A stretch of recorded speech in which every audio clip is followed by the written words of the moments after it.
99.999 of the Muslims don't know about what I'm going to tell you, but I am not really going to get into it in detail because there has been a book written by a colleague of mine. His name is Basil Riahi.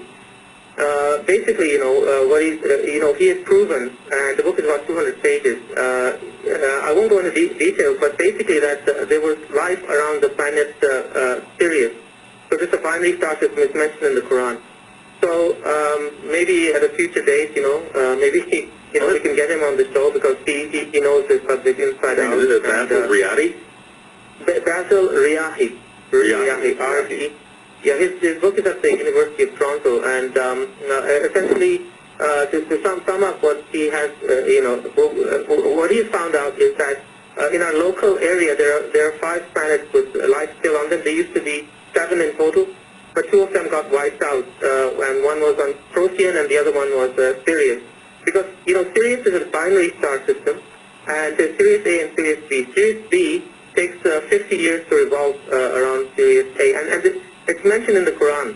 Really? I didn't know that. I know it's mentioned in the Dogon people of Nigeria's lore, yeah. But where is it in the Quran? I'd have to. I wasn't actually prepared to talk about this, but okay. I can. We can put that information. Yeah, we'll put that on the shelf and take it off another time. But of course, there's a book called The Sirius Mystery. And I forgot the name of the author, but that book explores the way that various traditions, including especially these people in Nigeria, the Dogon tribe, and then their neighbors, I think the Bozo tribe or something, actually have this folklore about Sirius having a dark twin. And they had this was first recorded long before telescopes had been developed that actually discovered this dark twin.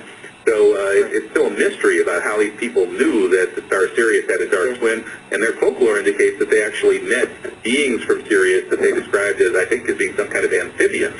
For what that's worth. Yeah, I mean, that's a controversial area because some of them say that was culturally contaminated in the sense that, some of the Europeans told them about that. But nonetheless, the point is that the Arabs used to worship Sirius, and I think the reason why Sirius has been mentioned there, and it's, because basically, God told them not to worship Sirius. It's just a star. It's a binary star system. Don't worship it. That's why in the Quran it says don't worship 2. There's a verse in the Quran, because I was discussing this with Basil Riahi in terms of further research. But this is an area of research, and it is very fascinating. And, maybe we should have him on the show sometime. Yeah, I would love to. And as far as the overall topic of Islam and the possibility of extraterrestrial life, one thing that struck me almost from the moment I became a Muslim and started doing the prayers is that every single prayer you do, you repeat the Fatiha, which includes the phrase Rabb al-Alameen. It's called God, Rabb al-Alameen, meaning Lord of the world, plural. Yeah, not the world, the one world, but Lord of the world. And to me, that just instantly suggested the likelihood of there being many worlds like this one. Yeah, exactly. And just to touch on this, sorry, Kevin, if I cut you off there. Oh, go ahead. But I had to reveal this before our hours end.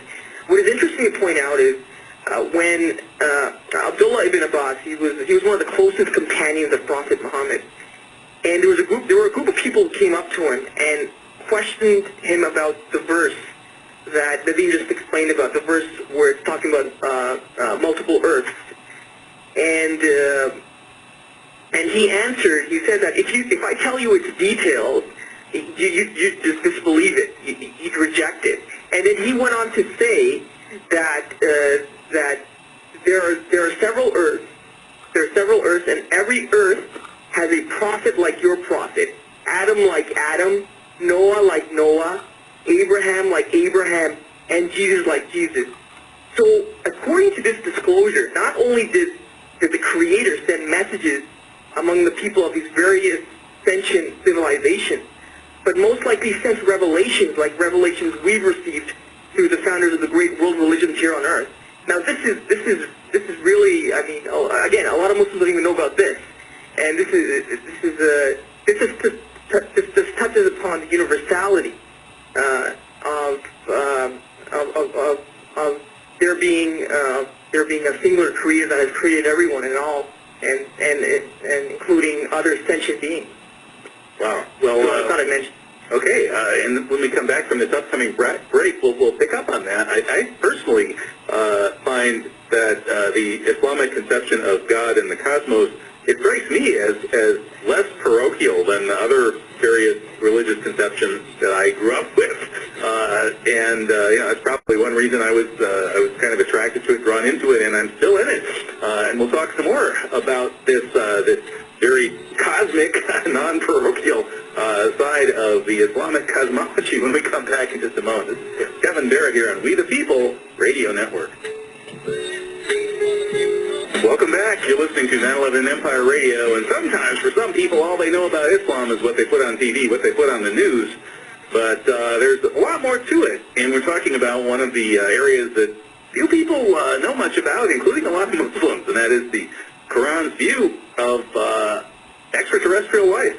I'm talking with Zishan Shabazz and Nadim Haq, and before the break I was just saying that I found after becoming a Muslim that Islam is a very cosmopolitan, non-parochial kind of tradition with people from all sorts of different cultures all over the world, and a conception of God that strikes me as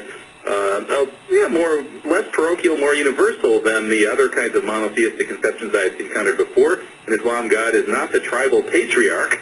In fact, God is neither male nor female.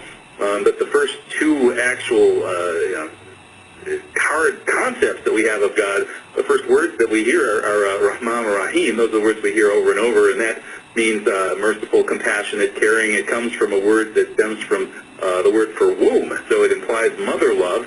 And so those who claim that the Islamic God is sexist and so on are really getting it wrong. If anything, the Islamic conception of God is adjusts the monotheistic conception towards something almost at least as feminine as masculine, but not either. Anyway, that's just perhaps neither here nor there as far as tonight's topic. But one topic that I wanted to ask you guys about is the night journey, or the Miraj, which is the Prophet Muhammad's ascension, in which he was taken on they call the Burak, which is imagined as sort of a beast with the face of a woman, and that could be symbolic. Who knows? Taken on this Burak from, I believe, was it Medina or Mecca?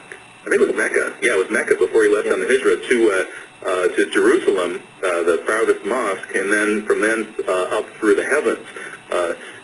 There are those who believe that this was a physical journey, and some of those people relate that belief to the possibility of extraterrestrial life, and others believe that this was a spiritual journey in which the Prophet, peace upon him, his soul sort of left his body and traveled.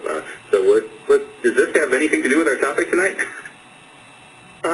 Yes, actually, it is connected, but it's a very vast topic, and in the sense that, well, you see, what happened is that when we wrote this article on extraterrestrials, one of my colleagues who's written a book with me on the unification of physics, his name is Muhammad Muslim, he said that I should extend the article and talk about, for example, angels and jinn, because they also are life forms according to the Quran, but they're not carbon-based life forms. Right. Now, the thing is that that according to the way Muslim and I have kind of attempted to unify physics, we actually now understand a lot about the soul and the so-called soul, and how angels and jinn are structured in terms of physics as well. So, and then we can explain this as well. It's a very complex topic, but that's perhaps we should tell our listeners. It might take another show. Right. Yeah. But basically, for example, we have to consider the possibility that, for example, in the Quran it says angels and jinn exist, but they are, we can't see them. Okay, so they're made of a lighter, a particle, if I can put it that way. And then, so there are different forms of that the body could take, and